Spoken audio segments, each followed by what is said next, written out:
भनिन्छ कोसिस गर्नेहरूको कहिले हार हुँदैन।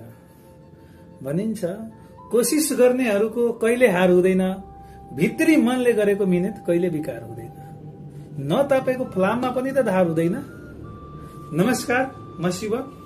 म आज आफैले लेखेको एउटा प्रेरणामूलक कविता लिएर आएको छु। यो फ्री कविता हो, जुन चाहिँ म निर्मल पूर्जाको जीवनबाट प्रभावित भएर लेखेको थिएँ।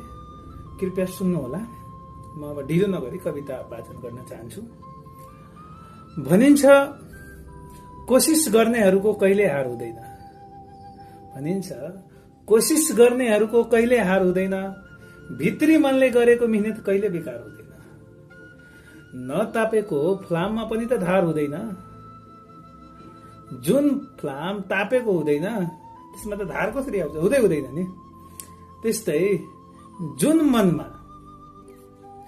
जुन मनमा लागेको आगो सफलताको भोक हो भने, जुन मनमा लागेको आगो सफलताको भोक हो भने त्यसको सफलता बाहेक अरू कुनै उपचार हुँदैन। तिमी अगाडि त बढ। तिम्रो कल्पना रोक्ने यो संसारमा कुनै हतियार हुँदैन। कल्पना रोक्न मिल्दैन नि। त्यसैले त भनिन्छ कोसिस गर्नेहरूको कहिले हार हुँदैन। नदी सधैँ अटल बग्छ। नदी त जेसुकै भए पनि सधैँ अटल बग्छ। बलिया रुख आदिमा पनि कहाँ टुट्छ।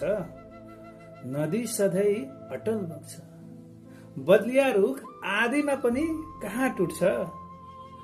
मौरीको घारमा पनि त रानी अलग हुन्छ। मौरीको घारमा पनि त रानी अलग हुन्छ। त्यति हिलोमा पनि सुन्दर कमल खुल्छ। त्यति हिलोमा पनि सुन्दर कमल फुल्छ। त्यसैले त तिमी पाइला त उठाऊ। पसिनाले सिंचेको सपना कहिले निराधार हुँदैन। पसिनाले सिंचेको सपना कहिले निराधार हुँदैन। भनिन्छ कोसिस गर्नेहरूको कहिले हार हुँदैन। कोसिस गर्नेहरूको कहिले हार हुँदैन। विशाल समुद्रलाई पनि त बाँधेको देखेको छु मैले। विशाल समुद्रलाई पनि त बाँधेको देखेको छु। चन्द्रमाको माटोमा पनि त खेलेको सुनेको छु। विशाल समुद्रलाई पनि त बाँधेको देखेको छु। चन्द्रमाको माटोमा पनि त खेलेको सुनेको छु। खतरनाक बाघलाई पनि त पिंजडामा राखिन्छ। खतरनाक बाघलाई पनि पिंजडामा राखिन्छ। कर्ममा धैर्य त राख। सफलताको शिखरमा अवश्य पुगिन्छ। कर्ममा धैर्य त राख। सफलताको शिखरमा अवश्य पुगिन्छ। किनकि चेतन मनमा कहिले अन्धकार हुँदैन। भनिन्छ कोसिस गर्नेहरूको कहिले हार हुँदैन। भनिन्छ कोसिस गर्नेहरूको कहिले हार हुँदैन। फल दिने रुख नै त हो झुक्ने। सबै रुख कहाँ झुक्छ? जुन रुखमा फल हुन्छ त्यही रुख त झुक्छ नि। फल दिने रुख नै त हो झुक्ने। कुकुर कराउँदैमा हात्ती कहाँ रुक्ने? फल दिने रुख नै त हो झुक्ने। कुकुर कराउँदैमा हात्ती कहाँ रुक्ने? निरन्तर चढाइले नै त हो शिखरमा पुग्ने, होइन? निरन्तर प्रयास गरेपछि बल्ल सफल भएन।